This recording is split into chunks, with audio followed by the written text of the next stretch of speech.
प्रधानमंत्री नरेंद्र मोदी और योगी आदित्यनाथ विदेश दौरे पर चल रहे हैं। जैसा कि मेरा और बाकी लोगों का मानना था कि योगी आदित्यनाथ प्रदेश तो संभाल रहे हैं, प्रदेश को अच्छे से बाकी भारत के अलग अलग राज्यों में भी अपनी धाक जमाए हुए हैं। बुलडोजर बाबा के नाम से प्रसिद्ध भी हो रहे हैं और उनके बुलडोजर की चर्चा भी हो रही है अलग अलग राज्यों में। पर क्या विदेश प्रधानमंत्री अगर बनते हैं तो विदेश के दौरे पे जा पाएंगे? क्या वहाँ के लोगों से बात कर पाएंगे, वहाँ के लोगों से अपनी बात रख पाएंगे, या वहाँ के लोग उनको स्वीकार करेंगे?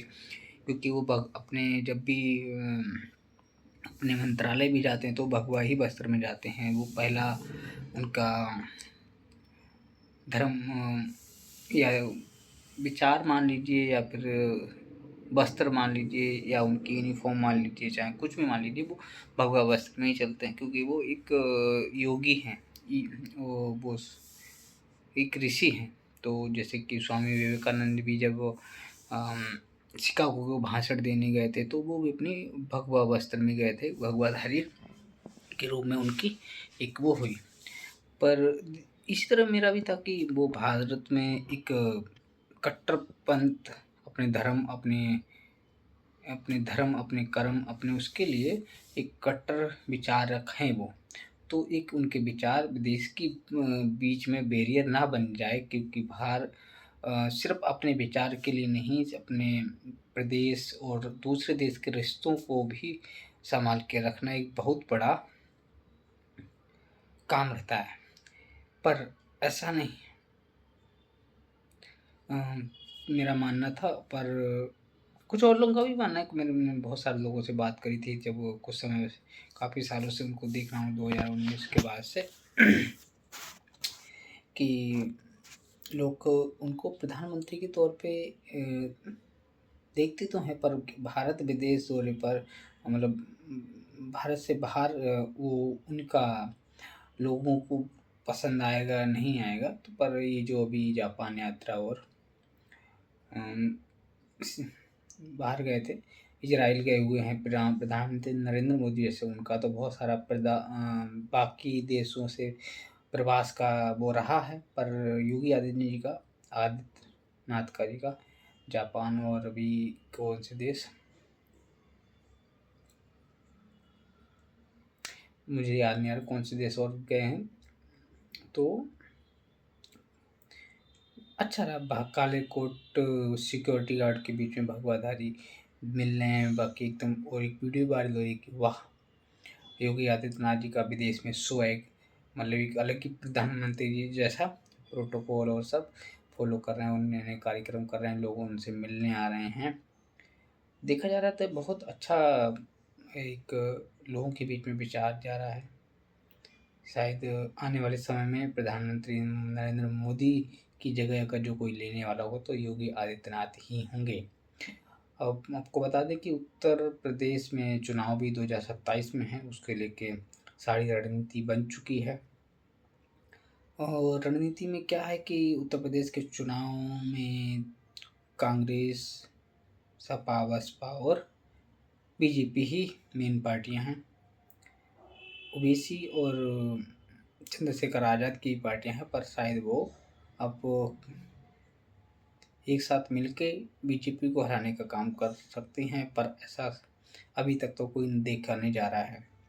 बात करें बसपा की, बसपा काफ़ी समय से अपने काफ़ी निचले स्तर पर पहुंच गई है, कार्यकर्ता से कटाव हो चुका है। पर बीजेपी को अगर जीतना है तो बसपा को एक्टिव करना पड़ेगा। मैं काफ़ी समय से कह रहा हूँ भाजपा से जो मिलना होता है लोगों से कि बीजेपी को अगर जीतना है उत्तर प्रदेश में तो बसपा को एक्टिव करना पड़ेगा। बसपा के कार्यकर्ताओं के वोट जो हैं वो बहन मायावती को मिलेंगे, तभी कांग्रेस और सपा के टिकट कट सकते हैं। कि मोदी सरकार के तीसरे कार्यकाल चल रहा है तो बीजेपी का वोट तो कट्टर है, वो तो जाएंगे ही, मिलेंगे ही और वो जीतेंगे भी। पर सीटों में थोड़ी कमी आ सकती है, मैं ये बात अभी ही बता दे रहा हूँ।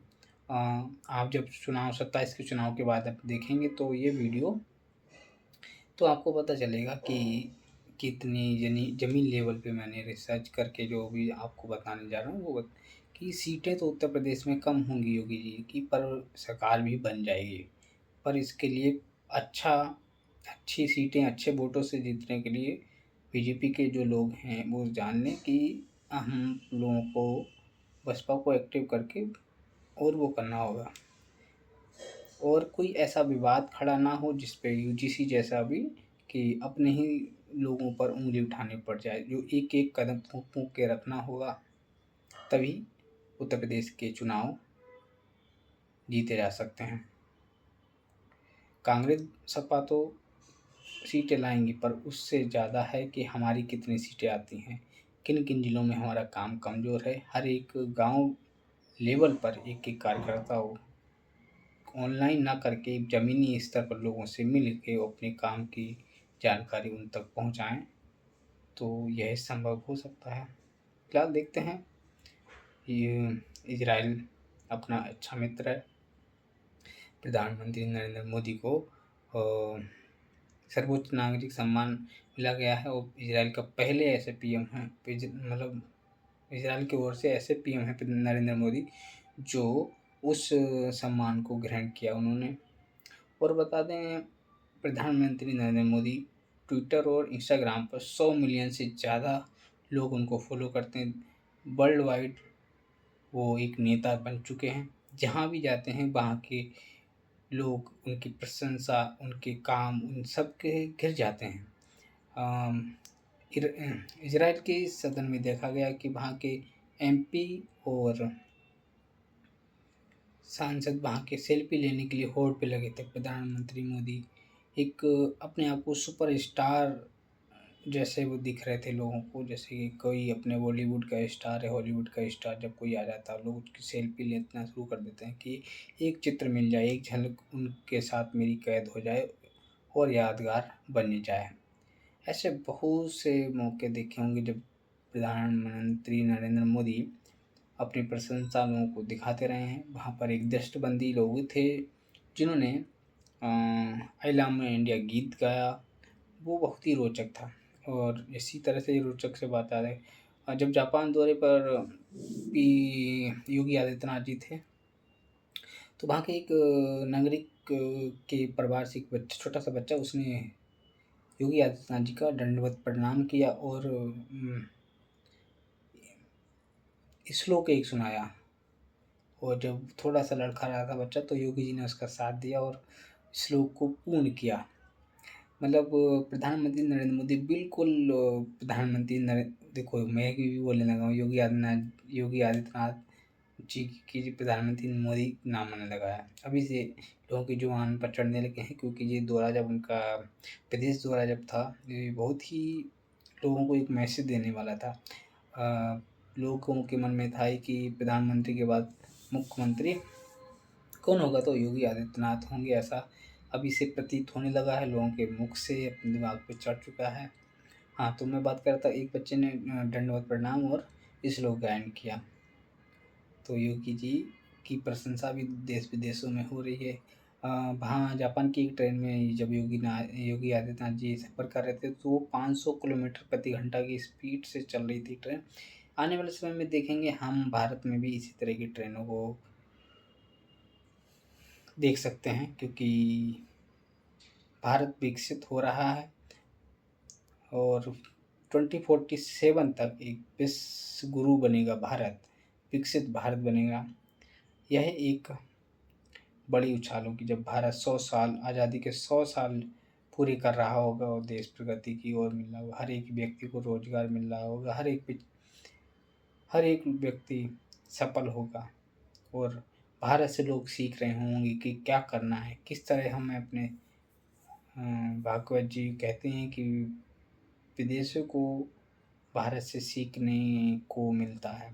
भारत की ओर देखते हैं, अगर कोई भी समस्या आता है, कोविड आता है, तो भारत की तरफ देखते हैं, भारत ने मेडिसिन और पीपी किट और वैक्सीन लोगों को दी। भारत विश्व गुरु होगा, होके रहेगा। Thank you.